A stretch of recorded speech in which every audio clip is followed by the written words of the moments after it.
RTL. L'arnaque en direct, j'accueille tout de suite Maître Bénichou, avocat. Bonjour Maître.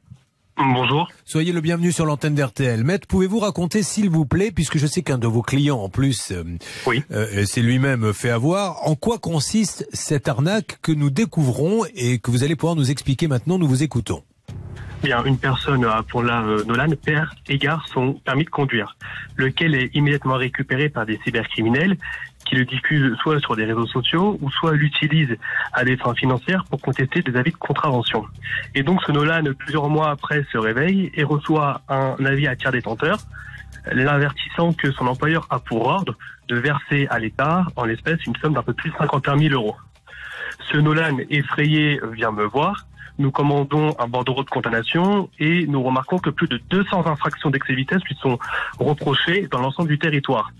Après avoir effectué des investigations, nous avons remarqué que les personnes ayant faussement désigné ce Nolan ne sont pas connues de ce dernier. Et donc, aujourd'hui, nous avons une personne qui a un permis qui a été diffusé sur les réseaux sociaux et qui se trouve privée de son titre de conduite parce que, évidemment, tous les points ont été retirés et qui doit plus de 50 000 euros à l'État. Nous avons immédiatement déposé plainte du chef de prison d'un tiers d'usurpation de titre et d'identité. Et donc aujourd'hui, les enquêteurs et les procureurs de la République ont tous les éléments pour pouvoir poursuivre ces personnes devant une juridiction répressive. Maître, je me permets de vous interrompre une seconde. Donc ça, on a bien compris ce qui s'est passé pour votre client. Mais alors, dans les faits, essayons de nous mettre maintenant de la part de l'escroc. Donc j'ai un permis. Et qu'est-ce que je fais de ce permis? Je vais le vendre à quelqu'un qui va dire j'ai été flashé, il faut que je dénonce quelqu'un. Comment ça se passe exactement? Alors voilà, vous le savez, lorsque vous recevez un avis de contravention d'excès de vitesse, par exemple, vous pouvez désigner une personne qui conduisait le véhicule à votre place. Sauf que certaines personnes abusent de cette pratique.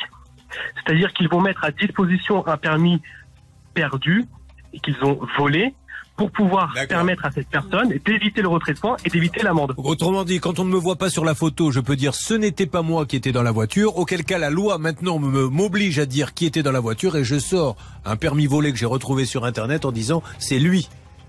Voilà, parce que vous le savez, à peu près 90% des radars français flashent de dos.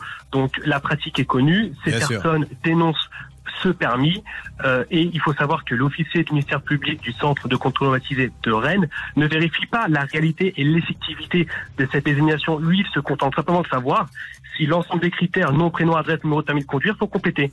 À partir de ce moment, il émet le nouvel avis de contravention et la personne qui n'est au courant de rien se réveille un matin avec une somme de 52 000 euros à régler. Incroyable. Bon, Maître Bénichou, vous avez bon espoir malgré tout. Oui, parce que après avoir effectué toutes ces requêtes, Rennes commence à comprendre la supercherie d'histoire, annule les titres exécutoires, commence à rembourser mon client, mais il faut savoir qu'il a passé plus de 4 à 5 mois sans permis de conduire, père de famille, privé de salaire, donc le préjudice est indéniable. Bien. Merci Maître Bénichou pour nous avoir expliqué tout ceci. Je vous souhaite une belle journée. Une alerte, merci Maître, nous sommes sur... Julien Courbet. RTL. L'arnaque en direct.